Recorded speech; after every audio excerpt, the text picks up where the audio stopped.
And welcome back to my channel. This is Samsad Khan. I am presenting here with another video related to objective of accounting.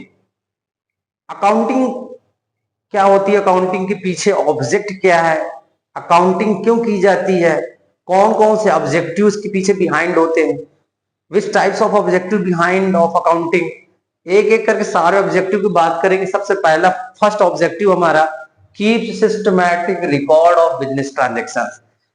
जितने भी business transactions है जो financial nature के होते हैं in terms of money, it means only those transactions can be recorded in the books which can be measured in the terms of money।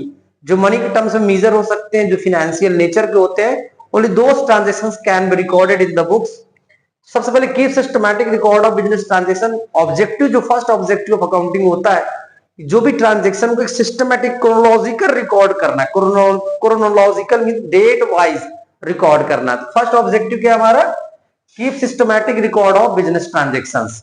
और recording के लिए क्या क्या चीजें होती है हमारे पास, सबसे पहले जर्नल होता है, जर्नल में रिकॉर्ड करेंगे। फिर क्या आएगा हमारे पास, इसके बाद क्लासिफाइंग करते हैं स्टूडेंट, क्या करेंगे क्लासिफाइंग। क्लासिफाइंग के बाद फिर क्या करेंगे स्टूडेंट, समराइजिंग। इस तरीके से keep systematic record of business, जितने भी बिजनेस ट्रांजेक्शंस होते हैं उनको रिकॉर्ड करते हैं। किस लिए रिकॉर्ड करते हैं, calculation of profit and loss of the business। The second objective of accounting, calculation of profit and loss। Profit and loss means financial performance of the business through profit and loss account। Profit and loss account draw करेंगे, जिसके help से हमको क्या मिलेगा, profit and loss पता चलेगा कि firm को, सॉरी बिजनेस को प्रॉफिट हो रहा है कि लॉस हो रहा है।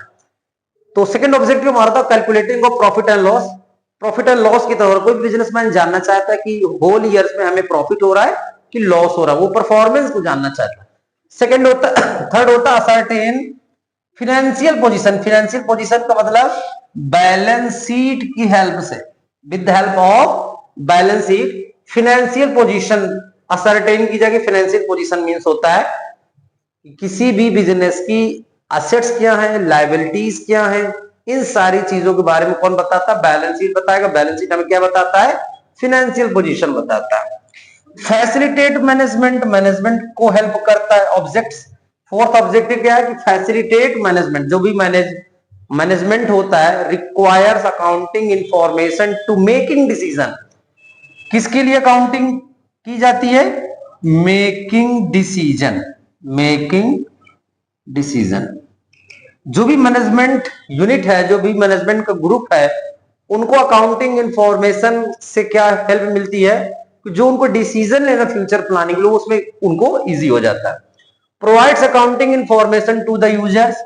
जितने भी यूजर्स हैं, चाहे वो इंटरनल यूजर्स हो, इंटरनल यूजर्स या फिर एक्सटर्नल यूजर्स हो, एक्सटर्नल यूजर्स, इन सब के बारे में क्या होगा, उनको काफी हेल्प होने वाली है। Provide accounting information to the user. Fifth जो ऑब्जेक्टिव हमारा अकाउंटिंग का, जो भी यूजर्स हैं, जो भी इंटरेस्टेड यूजर्स हमारे अकाउंटिंग के, उनको इंफॉर्मेशन प्रोवाइड करना है कि बिजनेस ग्रो कर रहा है कि नहीं ग्रो कर रहा है, ग्रो कर रहा है कितना ग्रो, ये सब सारी चीजों के बारे में इंटरनल यूजर और एक्सटर्नल यूजर्स को अपनी अकाउंटिंग इंफॉर्मेशन प्रोवाइड करेंगे।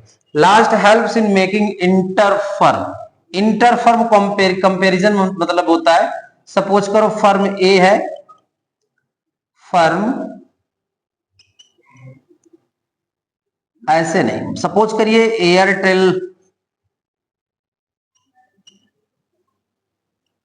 एयरटेल है और ये वीआई है, ठीक है, बोथ आर सेम नेचर की टेलीकॉम कंपनी है। अगर ये अपना फाइनेंशियल स्टेटमेंट या फाइनेंशियल पोजीशन को दूसरे सिमिलर नेचर की फर्म से कंपेयर करते हैं, इसको हम लोग बोलते हैं इंटरफर्म कंपैरिजन।